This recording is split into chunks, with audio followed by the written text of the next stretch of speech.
अस्सलाम वालेकुम, मेरा नाम है रमशा इकबाल और आज हम लोग चैप्टर नंबर 8 न्यूट्रिशन का लेक्चर नंबर 2 स्टार्ट करने वाले हैं। और हमारा टॉपिक आज अभी भी लास्ट लेक्चर वाला चल रहा है, मिनरल न्यूट्रिशन इन प्लांट्स। आज ये टॉपिक कंप्लीट हो जाएगा, ठीक है। फिर नेक्स्ट में हम लोग ह्यूमन फूड से रिलेटेड जो है वो टॉपिक स्टार्ट करेंगे। प्लांट्स वाला टॉपिक आज कंप्लीट हो जाएगा, ठीक है। तो आज हम लोग दो टॉपिक्स कवर करेंगे। एक हमारे पास है इंपॉर्टेंस ऑफ फर्टिलाइजर्स और दूसरा है environmental hazards related to fertilizers use. तो सबसे पहले हम लोग देख लेते हैं इंपॉर्टेंस क्या है फर्टिलाइजर्स की, और उसके बाद देखेंगे फर्टिलाइजर्स का इम्पैक्ट क्या होता है प्लांट्स की बॉडी में, ठीक है। तो फर्टिलाइजर्स की इम्पोर्टेंस को स्टडी करने से पहले ये देख लेते हैं कि फर्टिलाइजर्स क्या होते हैं।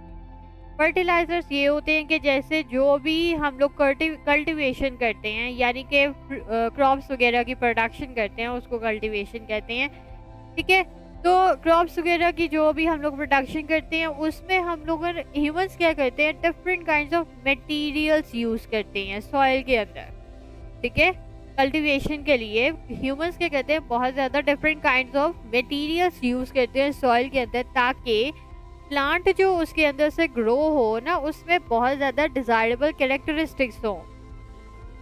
जैसे कि मैं आपको कैरेक्टरिस्टिक बताती हूँ कि जैसे कि वो चाहते हैं कि बहुत ज़्यादा फ्रूट्स हों उसके अंदर, या उसकी ग्रोथ बहुत ज़्यादा जल्दी हो, या उसके ऊपर से जो फ्लावर्स वगैरह निकले वो बहुत अट्रैक्टिव हों। तो इस तरह के जो कैरेक्टरिस्टिक्स वो अगर वो ह्यूमंस चाहते हैं कि प्लांट्स की बॉडी के अंदर से बाद में निकलें, तो इसके लिए ह्यूमंस क्या यूज़ करते हैं different kind of materials soil के अंदर। अब इन मटेरियल्स को हम लोग असल में फर्टिलाइजर्स कहते हैं, ठीक है। अब फर्टिलाइजर्स की बात करें तो इसमें हम लोग फर्टिलाइजर्स को दो कैटेगरीज में डिवाइड करते हैं या क्लासिफाई करते हैं। इसमें ऑर्गेनिक फर्टिलाइजर्स आ जाते हैं और इनऑर्गेनिक फर्टिलाइजर्स आ जाते हैं। अब एक एक करके हम लोग दोनों की कैटेगरीज को स्टडी करते हैं कि कौन से फर्टिलाइजर्स ज़्यादा सही हैं और कौन से नहीं हैं। ऑर्गेनिक फर्टिलाइजर्स जो होते हैं ये नेचुरल फर्टिलाइजर्स होते हैं। किस तरह से नेचुरल होते हैं, क्योंकि इन फर्टिलाइजर्स को हम लोग डिराइव करते हैं, यानी कि हम लोग उनको कहाँ से लेते हैं, हम लोग प्लांट और एनिमल के मटेरियल्स के अंदर से ही इन फर्टिलाइजर्स को हम लोग डिराइव करते हैं, इसलिए इनको नेचुरल या ऑर्गेनिक फर्टिलाइजर्स कहते हैं। ये थोड़े से कॉम्प्लेक्स होते हैं और ये स्टेबल होने में थोड़ा ज़्यादा टाइम लेते हैं। उसके बाद हम प्लांट बॉडी को आगे जो है वो उनकी जो सॉइल होती है उसके अंदर हम लोग इसको डालते हैं फर्टिलाइजर्स को। ये ज़्यादा टाइम क्यों लेते हैं, ये स्टेबल होने में ज़्यादा टाइम क्यों लेते हैं, वो इसलिए कि ये क्योंकि हम लोग इसको ऑलरेडी नेचुरल तरीके से हम लोग निकाल रहे हैं। अब नेचुरल तरीके से निकाल रहे हैं तो इसमें जो है ज़्यादा टाइम लगता है, ठीक है। अगर आर्टिफिशियल हो तो उसको ज़्यादा स्टेबल करने में टाइम नहीं लगता।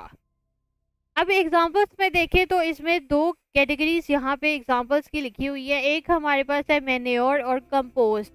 ये इनको हम लोग कह सकते हैं ये ऑर्गेनिक फर्टिलाइजर्स हैं जो हम लोग प्रोड्यूस करते हैं, डिराइव करते हैं एनिमल के फीसिस से, ठीक है। तो ये मैन्योर और कंपोस्ट असल में हम लोग इनके अंदर ज़्यादातर होता ही एनिमल फीसिस है, खाद जिसे कहते हैं, ठीक है। तो आपको इसका आइडिया तो होगा। तो इनको हम लोग ऑर्गेनिक फर्टिलाइजर्स के तौर पे यूज़ करते हैं। अच्छा, अब इसको यूज़ करने का क्या फ़ायदा है, ये इम्पोर्टेंस की बात आ गई है। इसको यूज़ करने से क्या होता है कि सॉइल की ड्रेनेज इंक्रीज़ होती है।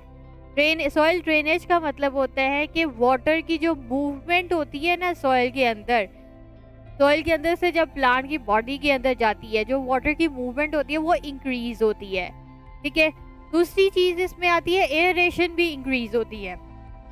एयरेशन का मतलब ये होता है कि जब भी हवा से जो है वो प्लांट बॉडी के अंदर जो जाती है, इसकी भी हमारे पास क्या होती है, इम्प्रूवमेंट होती है।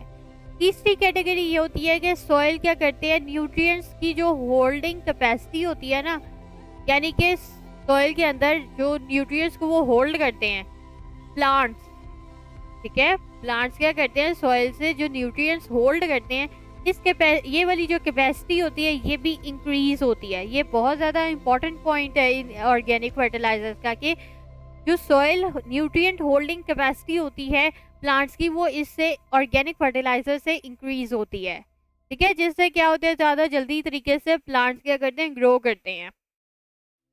ये तो हो गए ऑर्गेनिक फर्टिलाइजर्स। अब इनऑर्गेनिक फर्टिलाइजर्स की बात करें, ये होते हैं हमारे पास आर्टिफिशियल फर्टिलाइजर्स। इनके नुकसान भी ऑब्वियसली ज़्यादा होंगे। ठीक है, अब इनमें भी हमारे पास यहाँ पे लिखा हुआ है कि कुछ नेचुरली अकरिंग इनऑर्गेनिक फर्टिलाइजर्स भी होते हैं, जिसमें एग्जांपल्स आती हैं रॉक फॉस्फेट है, एलिमेंटल सल्फर है और जिप्सम है। ये सारे मिनरल्स ही हैं, मिनरल्स की काइंड्स हैं। ठीक है, तो ये भी हमारे पास क्या होती है, कुछ नेचुरली अकरिंग इनऑर्गेनिक फर्टिलाइजर्स हैं। ठीक है, ऑल्दो नेचुरली अकरिंग है लेकिन ये है इनऑर्गेनिक फर्टिलाइजर। यहाँ पे लिखा हुआ है कि इनको हम लोग ज्यादा केमिकली मॉडिफाई नहीं करते, जबकि हम लोगों ने ऑर्गेनिक में देखा था कि उसको स्टेबल करने में बहुत ज़्यादा टाइम लगता है। लेकिन इनको हम लोग क्या करते हैं, केमिकली मॉडिफाई नहीं करते। और अगर इनके अंदर नाइट्रोजन का कंटेंट बहुत ज़्यादा प्रेजेंट है, इनमें से किसी भी इनऑर्गेनिक फर्टिलाइजर के अंदर नाइट्रोजन का कंटेंट ज़्यादा है, तो उससे क्या होगा, इनको हम कहेंगे नाइट्रोजन फर्टिलाइजर्स। ठीक है, अब ये जो इनऑर्गेनिक फर्टिलाइजर्स होते हैं ना, ये इनको ज़्यादा केमिकली मॉडिफाई इसलिए करने की ज़रूरत नहीं होती क्योंकि ये इजीली डिसॉल्व हो जाते हैं वाटर के अंदर। तो जब ये इजीली डिसॉल्व हो जाते हैं वाटर के अंदर, तो प्लांट इजीली उसको अपटेक कर लेती है, इसलिए इसको केमिकली मॉडिफाई नहीं किया जाता इनऑर्गेनिक फर्टिलाइजर्स को। ठीक है, अब हमारे पास नेक्स्ट टॉपिक आता है environmental hazards related to fertilizers use. अब हम लोगों ने इम्पोर्टेंस तो देख ली कि इनऑर्गेनिक फर्टिलाइजर्स की क्या है और ऑर्गेनिक फर्टिलाइजर्स की क्या है, लेकिन अब इन्वायरमेंट में क्या इफेक्ट हो रहा है, हम ये जो फर्टिलाइजर्स का यूज़ बहुत ज़्यादा कर रहे हैं वो अब हम लोग देख लेते हैं। और इसमें ज़्यादातर नुकसान जो है वो किस वजह से हो रहा है, इनऑर्गेनिक फर्टिलाइजर्स की वजह से हो रहा है, क्योंकि ये आर्टिफिशियल फर्टिलाइजर्स होते हैं। ठीक है, तो अब हम लोग देख लेते हैं कि क्या इससे नुकसान हो रहा है। अगर बहुत ज़्यादा इनऑर्गेनिक फर्टिलाइजर्स की अमाउंट प्रेजेंट है, ठीक है, यानी कि बहुत ज़्यादा उसकी क्वांटिटी अगर इनऑर्गेनिक फर्टिलाइजर्स की यूज़ की जा रही है, उससे क्या होगा कि सॉइल की जो न्यूट्रिएंट होल्डिंग कैपेसिटी है वो अफेक्ट होगी। अभी जब हम लोगों ने अभी ऊपर देखा है ऑर्गेनिक फर्टिलाइजर्स में, मैंने आपको उसका एक इम्पॉर्टेंट पॉइंट मैंने आपको हाईलाइट भी करके कहा था कि ये जो ऑर्गेनिक फर्टिलाइजर्स होते हैं ना, इससे जो सॉइल न्यूट्रिएंट होल्डिंग कैपेसिटी होती है वो अच्छी होती है। और दूसरी तरफ अब इनऑर्गेनिक फर्टिलाइजर्स की बात हो रही है, तो इससे क्या होती है कि soil nutrient holding capacity affect होती है अगर बहुत ज़्यादा इसको यूज़ किया जाए। यानी कि प्लांट्स ने जो सॉइल से न्यूट्रिएंट्स को होल्ड करना होता है ना, वो वाली जो एबिलिटी होती है इस बहुत ज़्यादा यूज़ करने की वजह से, इनऑर्गेनिक फर्टिलाइजर्स को यूज़ करने की वजह से वो अफेक्ट होती है। इसलिए इसको ज़्यादा यूज़ नहीं करना चाहिए। अब हमें पता है कि ज़्यादातर जो प्लांट्स होते हैं वो रिवर्स वगैरह के पास होते हैं। ठीक है, और सॉइल तो वहाँ पे प्रेजेंट होती है। ठीक है, अब अगर सपोज के बहुत ज़्यादा सॉलिबिलिटीज जो है वो इनऑर्गेनिक फर्टिलाइजर्स की सॉइल के अंदर प्रेजेंट है, तो उससे क्या होगा कि इकोसिस्टम भी डिग्रेड करेगा। किस तरह से, यूट्रॉफिकेशन की वजह से। यूट्रॉफिकेशन भी इनऑर्गेनिक फर्टिलाइजर्स के यूज़ की वजह से अकर होती है। अब यूट्रॉफिकेशन क्या होता है, ये एक ऐसा प्रोसेस होता है जो कि यूजुअली रिवर्स वगैरह के अंदर अकर होती है। ठीक है, और इसमें क्या होता है, जब न्यूट्रिएंट्स बहुत ज़्यादा वाटर के अंदर आ जाते हैं और क्या होता है कि माइक्रोब्स बहुत ज़्यादा जो है वो पैदा होना शुरू हो जाते हैं। माइक्रोब्स यानी माइक्रो ऑर्गेनिजम्स। और जब बहुत ज़्यादा माइक्रो ऑर्गेनिजम्स पैदा होते हैं, उससे क्या होता है, ऑक्सीजन की डिप्लीशन होना शुरू हो जाती है वाटर के अंदर। तो ऊपर ग्रीन सी लेयर पानी के ऊपर आ जाती है, उसको हम लोग यूट्रॉफिकेशन की कह सकते हैं, एल्गल ब्लूम उसको कहते हैं। ज़्यादा डिटेल में नहीं जा रही, सिंपल वैसे समझा रही हूँ यूट्रॉफिकेशन क्या होती है। ये भी प्रोड्यूस होती है इनऑर्गेनिक फर्टिलाइजर्स के यूज़ की वजह से। ठीक है, अब हमारे पास अगली चीज़ आती है नाइट्रोजन फर्टिलाइजर्स। हम लोग यूज़ कर रहे हैं, स्टोर कर रहे हैं प्लांट्स के अंदर। नाइट्रोजन फर्टिलाइजर्स वही है ना जो अभी मैंने आपको बताया इनऑर्गेनिक फर्टिलाइजर्स में हम लोग जिसे कहते हैं। अब प्लांट्स के अंदर अगर नाइट्रोजन फर्टिलाइजर्स हम लोग स्टोर कर रहे हैं, तो इससे क्या होता है, ग्रीन हाउस गैसेस भी निकलती हैं। अच्छा, अब ग्रीन हाउस गैसेस की एमिशन होती है। अब ग्रीन हाउस गैस कहते किसको है, पहले आप ये समझ लें। ग्रीन हाउस गैसेस वो वाली गैसेस होती हैं जो क्या करती हैं, सनलाइट से जो हीट आ रही होती है ना, ग्रीन हाउस गैसेस का क्या काम होता है, वो उस हीट को ट्रैप करती हैं अपने अंदर। ठीक है, तो वो बहुत ज़्यादा जब हीट एब्जॉर्ब करती हैं तो उन गैसेस की वजह से क्या होता है, अर्थ का जो टेम्परेचर होता है वो इंक्रीज हो जाता है। ठीक है, तो इन ग्रीन हाउस गैसेस की वजह से असल में अर्थ का टेम्परेचर बहुत ज़्यादा इंक्रीज हो रहा है, क्योंकि ये बहुत ज़्यादा ट्रैप कर रही है हीट को। अब ये जो हम इनऑर्गेनिक फर्टिलाइजर्स यूज़ कर रहे हैं सॉइल के अंदर, इससे एक ग्रीन हाउस गैस की भी एमिशन हो रही है। वो गैस कौन सी है, वो है नाइट्रस ऑक्साइड।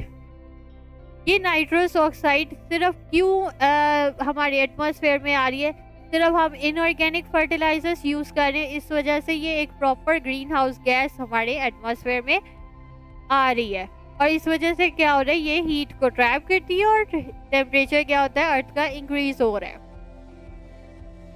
नेक्स्ट हमारे पास नुकसान क्या आता है इनऑर्गेनिक फर्टिलाइजर्स का यूज़ करने का। इससे अमोनिया भी एक एमिट होती है। अमोनिया, अगर बहुत ज़्यादा अमोनिया भी प्रेजेंट होगी, उससे क्या होगी, सॉइल की जो एसिडिटी होती है वो इंक्रीज हो जाएगी, यानी कि सॉइल बहुत ज़्यादा एसिडिक हो जाएगा, तो प्लांट की ग्रोथ और ज़्यादा मुश्किल होगी। ठीक है, अगर बहुत ज़्यादा नाइट्रोजन के फर्टिलाइजर्स को यूज़ किया जाए, इससे पेस्ट प्रॉब्लम्स भी होती हैं। पेस्ट प्रॉब्लम्स क्यों होती हैं, क्योंकि उनका जो रिप्रोडक्शन का रेट होता है वो इंक्रीज हो जाता है। अच्छा, पेस्ट क्या होता है, आपको आइडिया होगा मेरे ख्याल में इस बारे में। पेस्ट कहते हैं कोई भी इंसेक्ट्स या एनिमल्स जो कि क्रॉप्स को खराब कर देती हैं, उनको पेस्ट कहते हैं। ज़्यादातर इंसेक्ट्स वगैरह ही होते हैं। ठीक है, तो इससे क्या होता है कि पेस्ट का रेट भी बहुत ज़्यादा इंक्रीज हो जाता है। तो इन रीजंस की वजह से जो सॉइल में न्यूट्रिएंट का कंटेंट होता है, या क्रॉप्स को जो न्यूट्रिएंट की रिक्वायरमेंट्स जितनी चाहिए होती हैं, वो हमारे पास कैलकुलेट होनी चाहिए बिफोर के हम लोग यूज़ करें इनऑर्गेनिक फर्टिलाइजर्स को। यानी कि इसका मतलब ये है कि जब भी हम लोगों ने इनऑर्गेनिक फर्टिलाइजर्स को यूज़ करना है ना, उससे पहले आपने क्या करना है, पहले सॉइल का न्यूट्रिएंट कंटेंट कैलकुलेट करना है, और साथ में क्रॉप्स को कितना न्यूट्रिएंट्स चाहिए वो कैलकुलेट करनी है। उसके बाद आप उसके लिहाज से जो है वो इनऑर्गेनिक फर्टिलाइजर्स यूज़ करें। एक्स्ट्रा अमाउंट जितनी करेंगे उतने ज़्यादा नुकसान होंगे। ठीक है, अच्छा, ये तो सारे नुकसान थे सारे हमारे इनऑर्गेनिक फर्टिलाइजर्स के। अब हम ऑर्गेनिक फर्टिलाइजर्स को देखें, तो ऑर्गेनिक फर्टिलाइजर्स का भी अगर हम यूज़ बहुत ज़्यादा करें तो उससे भी एनवायरमेंटल प्रॉब्लम्स आती हैं। वो क्यों आती हैं, नाइट्रेट लीचिंग की वजह से आती हैं। अब नाइट्रेट लीचिंग ऐसा प्रोसेस होता है जिसमें क्या होता है कि नाइट्रोजन का लॉस एटमॉस्फेयर में बहुत ज़्यादा होना शुरू हो जाता है। ठीक है, यानी कि नाइट्रोजन बहुत ज़्यादा हवा में आना शुरू हो जाती है, उसका रिलीज बहुत ज़्यादा, लॉस बहुत ज़्यादा होता है। ठीक है, तो नाइट्रेट लीचिंग की वजह से भी एनवायरमेंटल प्रॉब्लम्स बहुत ज़्यादा होती हैं। दूसरा ये आ जाता है कि रन ऑफ बहुत होता है ऑर्गेनिक कंपाउंड्स का, सॉल्युबल ऑर्गेनिक कंपाउंड्स का, यानी कि सॉइल में इन कंपाउंड्स का बहुत ज़्यादा अमाउंट प्रेजेंट हो जाती है सॉइल के अंदर। इसी वजह से ऑर्गेनिक फर्टिलाइजर्स को भी हिसाब से यूज़ करना चाहिए। ठीक है, अब मैं आपको बुक से पढ़ाती हूँ कहाँ से आज हम लोगों ने स्टडी किया है। यहाँ से आज हम लोगों ने स्टार्ट की है। ठीक है, तो आज हम लोगों ने सबसे पहले देखा इंपॉर्टेंस देखी है फर्टिलाइजर्स में। फर्टिलाइजर्स पहले होते क्या हैं ये देखिए, ये इंपॉर्टेंट शॉर्ट क्वेश्चन है। फर्टिलाइजर्स की डेफिनेशन, इंपॉर्टेंस ऑफ फर्टिलाइजर्स भी इंपॉर्टेंट शॉर्ट क्वेश्चन है। इसमें इनऑर्गेनिक फर्टिलाइजर्स और ऑर्गेनिक फर्टिलाइजर्स बहुत ज़्यादा इंपॉर्टेंट शॉर्ट क्वेश्चन हैं। ठीक है, the distinction between organic and inorganic compounds is not always clear cut. यानी कि ये जो हम लोग कह रहे हैं ना कि ऑर्गेनिक और इनऑर्गेनिक कंपाउंड्स इस तरह से होते हैं, ऑर्गेनिक इस तरह से होते हैं, वो बताया कि इनका ये जो डिफरेंस है ये अभी तक क्लियर कट पूरा हम लोग ठीक से नहीं कह सकते कि ये ऑर्गेनिक है और ये इनऑर्गेनिक है। क्यों? एक एग्जांपल दी हुई है यूरिया। ये एक ऑर्गेनिक कंपाउंड है, but chemically synthesized urea is generally grouped with inorganic fertilizers. यानी कि यूरिया इटसेल्फ एक ऑर्गेनिक फर्टिलाइजर है या ऑर्गेनिक कंपाउंड है, लेकिन उसको हम लोग केमिकली जब मॉडिफाई करते हैं तो हम लोग यूज करते हैं एज एन इनऑर्गेनिक फर्टिलाइजर। इसलिए अभी तक इसकी प्रॉपर जो है वो कह लें कि डिफरेंस हमें अभी क्लियर कट नहीं पता। ठीक है, ये एमसीक्यू है, आप ये जो बॉक्सेस पड़े होते हैं बने होते हैं ये लाजमी याद किया करें। ठीक है, नेक्स्ट हम लोगों ने एनवायरमेंटल हेजर्ड्स पढ़े हैं। सबसे पहले तो इनऑर्गेनिक फर्टिलाइजर्स में बहुत ज़्यादा पढ़े हैं। एक तो न्यूट्रिएंट होल्डिंग कैपेसिटी इफेक्ट होती है, यूट्रोफिकेशन अगर होती है, नाइट्रस ऑक्साइड की एमिशन होती है, अमोनिया होता है बहुत ज़्यादा रिलीज, सॉइल की एसिडिटी इससे इंक्रीज होती है और पेस्ट की प्रॉब्लम्स बहुत ज़्यादा होती हैं। ऑर्गेनिक फर्टिलाइजर्स में हम लोगों ने देखा नाइट्रेट लीचिंग की वजह से और सॉल्युबल ऑर्गेनिक कंपाउंड्स की वजह से एनवायरमेंटल प्रॉब्लम्स होती हैं। ये सारी जो है वो ये भी शॉर्ट क्वेश्चंस और एमसीक्यूज के लिए, ये लॉन्ग क्वेश्चन नहीं है। ठीक है,